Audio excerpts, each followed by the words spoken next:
सभापति महोदय सदन के समक्ष दहेज प्रथा के संबंध में जो विधेयक प्रस्तुत किया गया है वह बहुत ही उपयोगी तथा महत्वपूर्ण विधेयक है। फिर मैं इस सदन से निवेदन करना चाहता हूँ कि इस विधेयक पर विस्तार से चर्चा की जाए और ऐसा कानून बनाने की सिफारिश की जाए जिससे समाज की इस बहुत बड़ी बुराई को जड़ से मिटाया जा सके। फिर मैं यह भी मानता हूँ कि समाज की इस बुराई को कानून के द्वारा जल्दी दूर नहीं किया जा सकता।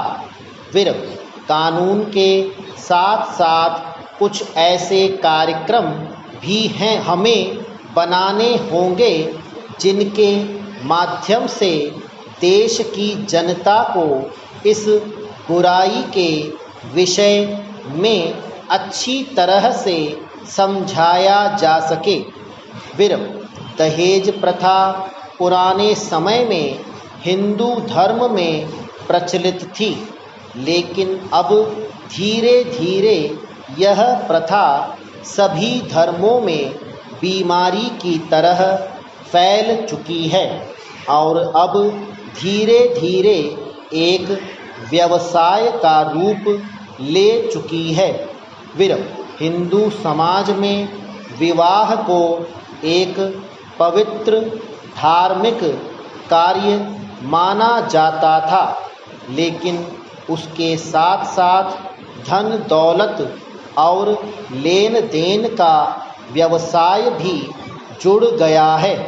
पैरा महोदय, इस बुराई को दूर करने के लिए हमें कानून भी बनाना होगा और साथ साथ पूरे देश में इसके लिए हमें एक जनमत भी तैयार करना होगा जिससे लोग इस बुराई के विषय में अच्छी तरह से जान सकें।